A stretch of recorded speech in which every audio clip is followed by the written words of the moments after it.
Hi everyone, I'm Sandie La Nae. Welcome to Psychic Creations. As you know, I'm an author of several books, and I like to feature authors on the show so you, the viewers, can meet the wonderful writers of books filled with interesting Western history, such as does our special guest today, Ron Bell. Ron is also a poet, and as an addendum to his Psychic Creations program, I would like to present to you Ron Bell, Western past and present poet. Years ago, it came out of my book, and it's kind of a rude and funny poem, and it's called John Duggans' Ride into Hell. In Manteca, a robbery planned so well. Now my gang is shot to hell. For the posse left behind, my horse is done. So many days on the run.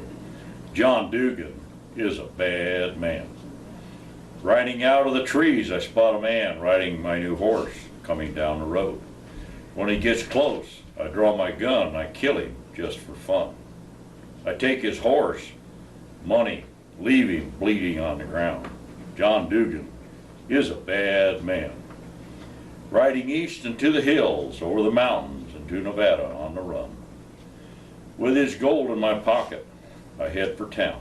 Riding up to the saloon, John Dugan is a bad man. One drink and a game of cards. Hours later, my gold is gone. Waiting outside behind a door to kill a man who took my gold. John Dugan is a bad man. Out the door he came. I shot him down, reaching for his money. I see the gun just in time. A shot rang out. I shot back. I'm on the run again, heading east into the sun. John Dugan is a bad man. The trading post I rob. I need the money for my ride.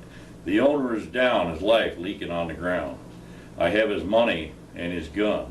I have my luck again. I ride east into the sun. John Dugan is a bad man.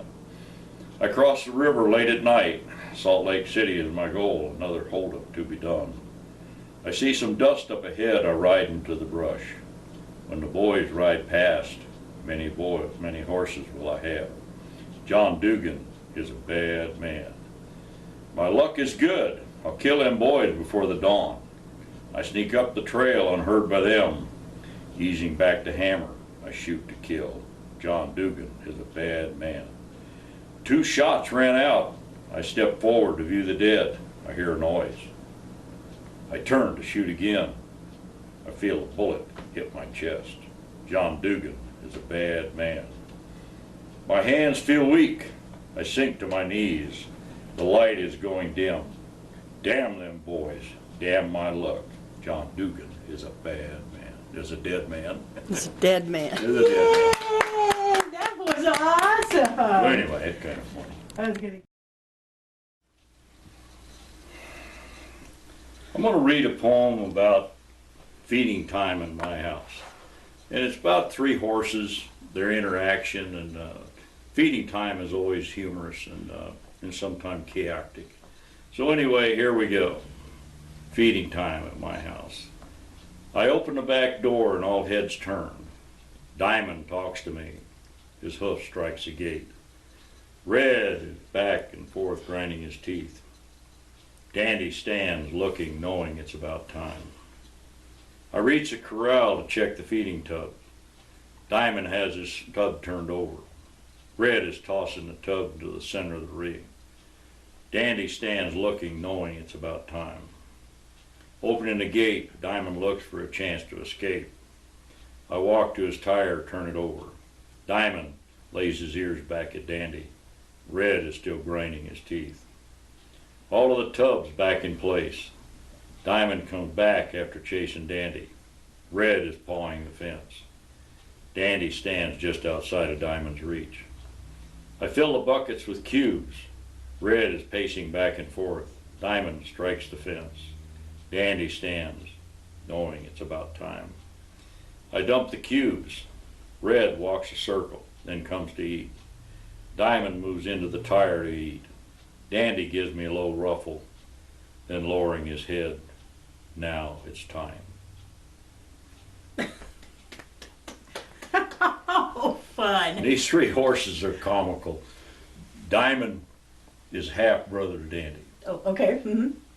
He chases Dandy around like he was a whatever, and his little bitch. And, I mean, literally, chase him off his food, does everything he Oh. did. And Red, I go out there to get Red, and I'll go out there and take the food out, and I'll ask him, what? What? He turns his head sideways and starts grinding his teeth. And what? And he'll just get out there, look at you, and he got his little head sticking out. And he's just funny as a crush. Dandy is just laid back. I know I'm gonna eat, so Diamond, if you want that bucket, you can have it. He'll walk to this one. Diamond will come over here. Dandy will walk to the other.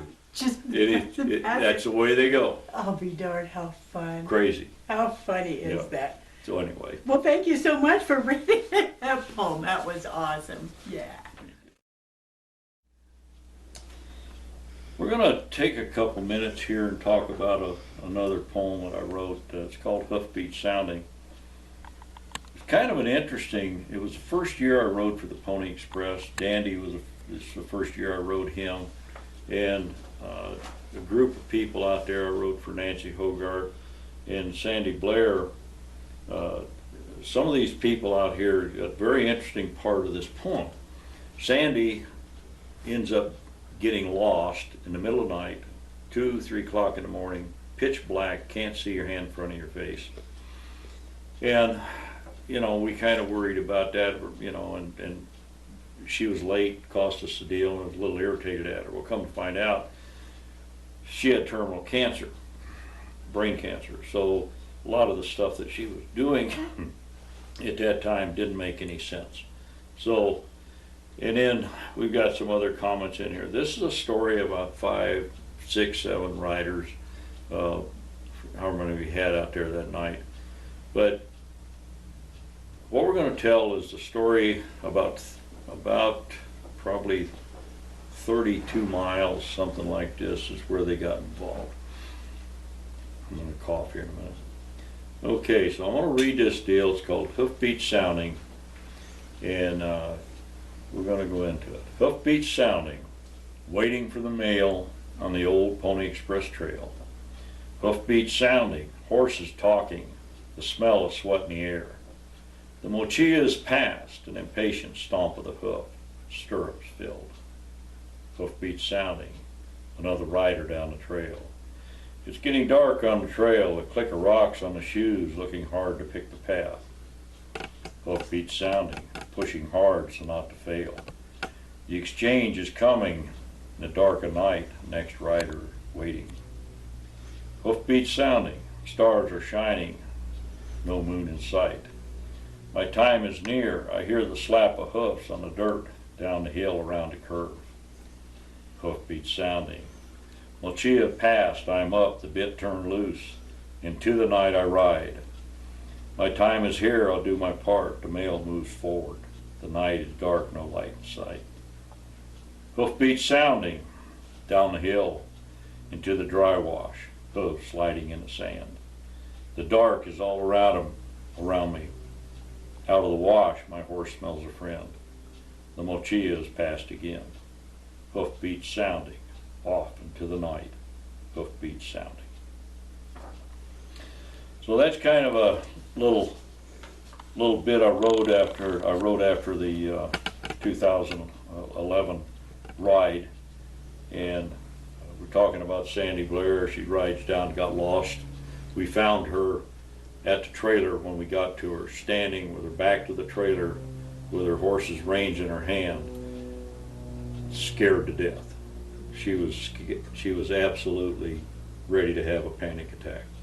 We finally showed up, and there had been a kit fox that had came in and was walked around her feet, and she's there all by herself in the middle of the night, and then knowing later that she had brain cancer. My God, what a punishment we put her through. Oh. And I always felt bad about that because of the order of which we rode.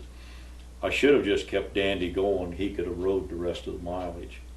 and I should have rode with Nancy and then picked up Sandie and taken her to the end of the trail. But I didn't. I didn't realize that she had a problem. No one did, So yeah.